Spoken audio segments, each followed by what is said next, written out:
Hello hello everyone, সকলকে শুভ শারদীয়ার প্রীতি ও শুভেচ্ছা। তো পুজো তো চলেই এলো, মহালয়ার পরে তো পুজো স্টার্ট হয়ে যায় বাঙালিদের। আজকে আমরা যাচ্ছি শপিংয়ে, পুরো ভিডিওটা শেষ অবধি দেখতে থাকো। আর দেখো কলকাতা কত সুন্দর করে সেজে উঠেছে চারিদিকটা। আর এই জায়গাটা দেখে নিশ্চয়ই তোমরা বুঝতেই পারছো যে আমরা কোথায় এসেছি শপিং করতে। অ্যাকচুয়ালি শপিং ডান অলমোস্ট, ছোটোখাটো টুকিটাকি কিছু জিনিস কেনার ছিল, তার জন্য এসেছিলাম। গাইজ আমরা চলে এসেছি এক্সপ্ল্যানেড, লাস্ট মিনিট যে শপিং।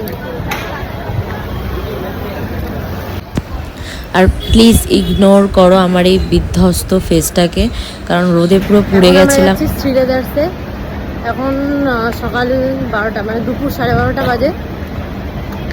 দেখি কেমন ভিড় আছে। তো দেখো আমরা শ্রীলেদার্সে চলে এসেছি, শ্রীলেদার্সের সামনে।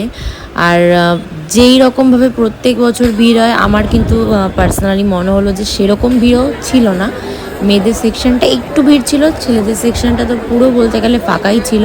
আমি ভিডিও করেছি, তোমরা আশপাশটা দেখলে বুঝতে পারবে।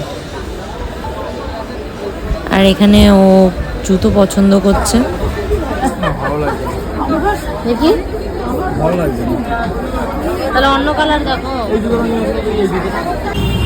তো যাই হোক, সেখান থেকে আমরা কোনো রকমের শপিং করে বেরিয়ে গেছি। অ্যান্ড রাস্তায় দেখো একটা ট্রামের সাথে দেখা হলো। আর কয়েকদিন পরে হয়তো এগুলো দেখতে পারবো না, তাই ছোট্ট করে ক্লিপ নিয়ে নিলাম, ভিডিওতে থেকে যাক সারা জীবনের জন্য।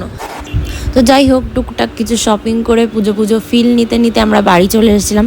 সেদিন আর দত্তপুকুর যাইনি, সেদিন আমাদের বাড়িতে বাগুইহাটিতে চলে গেছিলাম। আর এই যে দেখো শ্রীলেদার্স থেকে শু নিয়ে এসেছি, যেটা পরের পুজোর গেটটিতে শেয়ার করবো। এখন বাই।